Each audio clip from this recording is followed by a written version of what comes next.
912 ambulance, 75-year-old male, back pain. It's 211 Silver Hollow Road, between Lane Road and Crosspatch Road. Repeating, 75-year-old. My favorite part of house sitting is reading people's diaries. Take my latest gig for example. The writes, mid-40s, married for 2 years. The weekend in Malibu once a month, which gives me plenty of time to snoop around. I thought I hit the jackpot.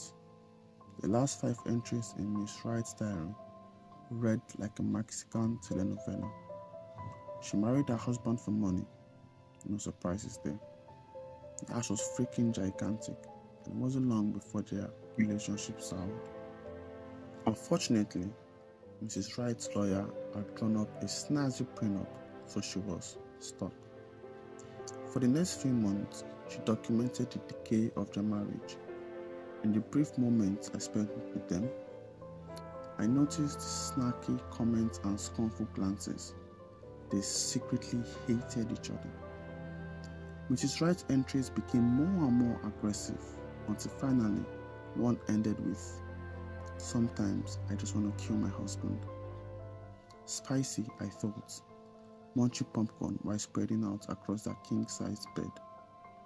You can imagine my reaction when Mr. Wright had his accident a few weeks later. There was a fault with the brake line on his Ferrari, apparently. I was suspicious but had 2 problems. First, I had no evidence Mrs. Wright was actually involved. And second, I couldn't reveal what I knew without basically admitting to half the neighborhood I read their diaries. So I hatched a plan. Sooner or later, Mrs. Wright would need a house sitter. Confessing to a murder in her diary would be pretty stupid, but maybe I'd find something the police could use.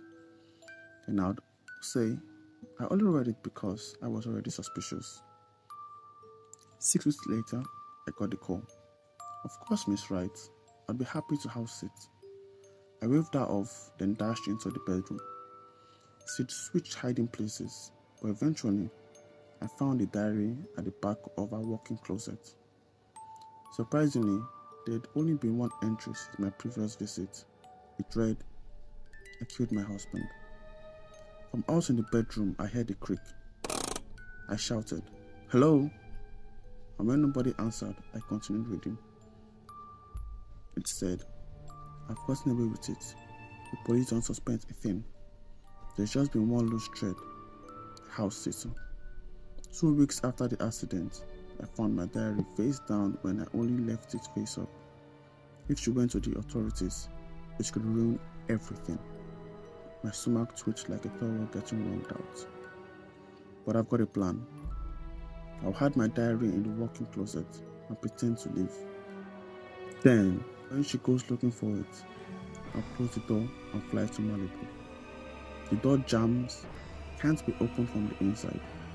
I've taken the liberty of installing a signal blocker and even told the pool cleaner to take a whip off. My stomach twitched even further. She'll never get out alive. When I return, I will dispose of the diary and call the police. Easy peasy. Before I could react, the closet door swung shut and everything went dark. My husband Derek has no sight whatsoever, and I wouldn't have it any other way. Weirdly, I'd say it actually strengthens our relationship.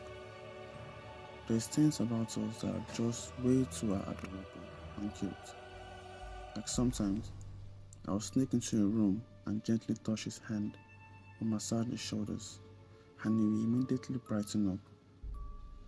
What keeps things spicy though, is that he's got insanely good hearing.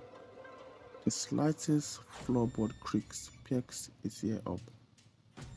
Then he'll crane his head in my direction and say, "Good morning, Charlotte."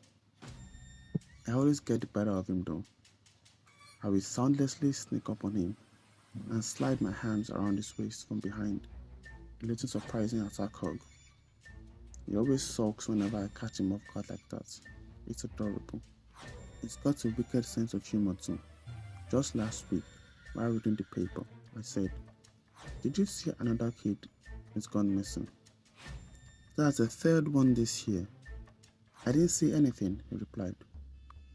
The major bonus though, and the thing that destroyed a few of my previous relationships, is how there is no need to dress up every day. Take this morning, for instance. Our country is experiencing a heat wave right now, and I'll get a tan from standing directly beneath a 60-watt bulb for too long.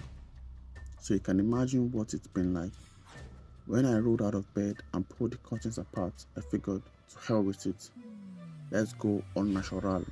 As usual, my husband woke up a little later and shuffled into the kitchen, phoning for his morning cuddle. "Where are you?" he called out, a grin spreading across his face. "Do you want to play Marco Polo?" A game of Marco Polo usually, and by usually I mean always, ends with us horizontal on the bed, or lounge sofa, or the dining room table, or the bathtub. You understand? But the idea of steaming up the windows when I was already sweating buckets hadn't eaten breakfast yet. No, thank you. Unencumbered by my human suit, I silently scurried up the walls onto the ceiling, careful to keep my coffee cup angled vertically the entire time. 3 of my arms clung to the roof, my bulging thorax dangling mere inches above Derek's skull. After a few seconds of feeling his way around the central island, he wandered into the hallway, defeated. Then I crept toward the corner, where I had encased the young boy from the newspaper in a web. As I munched on what remained of a left thigh, his jaundiced face twitched wildly. He wasn't quite dead. My toxins kept him sedated enough that he couldn't make any noise or wriggle free. After breakfast, I scurried along the ceiling into the bedroom, slipped on my human suit, found Derek in the lounge, dropped directly behind him, and then encased his waist from behind. Chuckling, he spun around. "How do you always sneak up on me like that?" 14,280,786. That's the number I was born with. A red scar carved into my left arm that shocked all who saw it, especially when it changed. Yes, I was born with a number counting down every minute. Do you know how many minutes are? 27 years, 2 months, 19 days, 13 hours and 46 minutes. No one really understood it. Mother made me cover it. It was the family secret, and I was never to show it to anyone. I mean, never. Grandma, I think, was the closest to understanding. As soon as she saw it, she muttered, "Death cause," and ordered me to never bother her again. What would you do if you knew exactly when you were going to die, but you never knew how? That's very disturbing. Is it possible to have something like this and not have it affect every part of your life? Why try hard in school? I would never have a career. Never be normal. Why have a girlfriend or children if I couldn't grow old with anyone? Nothing mattered really. As time went on, I guess I found out I was just best alone. Had a few one-night stands here and there, but I guess it didn't just work out for me. I pushed everyone away, even mother. Finally, the day came. I had decisions to make. Should I drink myself unconscious and hope I sleep through it? But I didn't want to end up as one of those bodies found months after death. That's what led me to go for a walk. Areas that I regularly visited. Who knows, maybe someone could save me? I admit I was scared, despite all the time I had to prepare myself. I just didn't want to die. With 10 minutes left, I went on a walk. Best to avoid crossing any unknown roads. I plotted my route carefully, but that's what led me to him. 3 minutes to go was when he blocked my path with demands for money. What money? Wouldn't you spend it all if you were dying soon? He became agitated and pulled out a gun. At least I know what I'm dying from now. 2 minutes to go. I begged him not to kill me, but he didn't listen.